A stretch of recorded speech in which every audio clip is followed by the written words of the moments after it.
Diretso na. Wala ka nang intro-intro to. Kaya pag napapatambak ang inyong mga sasakyan, pinakamabisa dyan, lalo pag taon na, pababa nyo ang tangke.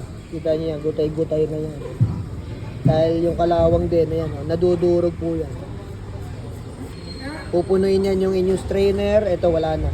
Diretso na yan sa fuel filter. Kapag mga bumara yan sa fuel filter nyo, wala na. Finish na. Tapos ang gasolina yung panis, masasaid yan pag binabalang ang tangke. Pag yung sa drain plug lang, may natitira pa rin konti. Nakikita nyo yung mga pulbo na yan. Iipit yan. Tingnan nyo gaano kapino ang strainer nyo. Yan. Baba nyo na lang po ang tangke. Ayan. Kaya gaya nito, hindi mawala-wala ang palya. Kasi mayroong panis na gasolina, nakaluan lang nung sariwa. So talagang papalya-palya po yan. Hindi maganda sunog. Kahit magpalit kayo ng pump at hindi nyo binaba ang tangke, saglit lang yan, sisirain din yung agad ng kalawang. So pwede kayo magpalit ng assembly, kasi pag pininturahan nyo naman ito, mababakbak din yan. Kasi babad sa gasolina. So kaya kung bibili kayo ng bago nito, makikita nyo parang ano lang siya, bakal lang siya, walang paint. Parang zinc lang yung dating niya. Kasi hindi mo yan pwedeng i-paint, masisira lang din agad yung paint dyan. Ayan, ito yung tangke niya, mga kaibigan. Ayan. Gano'ng katagal ko sir na pa-stock? Isang taon exacto? Mahigit. Ayan. Ang gasolina, ang asim ng amoy. Ayan. Kaya hindi maubos ang palya. Minsan matining, minsan pumapalya. Hindi talaga po yan magtititino pag gano'n. Naku, may kalawang ang pinaka-flooring nung ano, nung tangke. Ayan, kukunin ko. Sir, tinan nyo.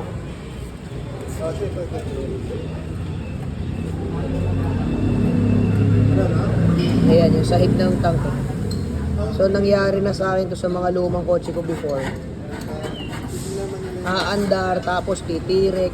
Pag napuno yung strainer, tapos pag pinatay mo, bibitaw na naman yung kalawang sa strainer, aandar na naman, tapos papalya na naman.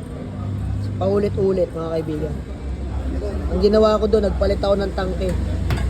Kasi pag yung piyan naka-coating yan sa loob, eh nakalawang na, kahit anong gawin nyo dyan, bakakin nyo yan, magkakaroon ulit po yan ng kalawang. Dahil na-try ko na yun doon sa mga kotse ko dati na luma. Diba, mahilig tayo mamili ng mga vintage, yung mga classic na kotse.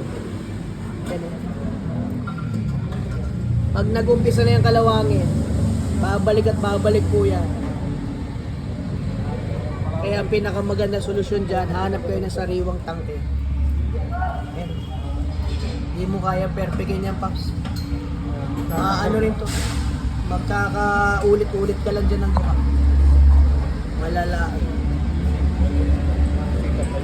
Pinaka-the best dyan, palit ka na ng sariwang tangke.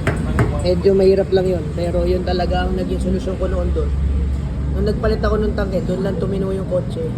Pag dinextrose ko, yung nilalagay ko sa Wilkins, walang tirik. Pero pag kinabit ko ulit yung hose dito, tumitirik ulit. Ibig sabihin, tangke yung problem. So, wala. Kahit kutkutin mo ng flat screw yan, buong araw ka dyan, hindi rin yan titirik. Kahit baakin. Kasi masasaid mo nga yung ngayon, tapos ibang araw, magkakaroon ulit ng rust yan. Hindi titigil na. Hindi natitigil ang pagkakalawang. Base sa personal experience yan. Hindi lang yata 3 kotse na bulok yung naging ganyan ko. Dami. Sana makahanap pa tayo ng tangke. Ayun lang.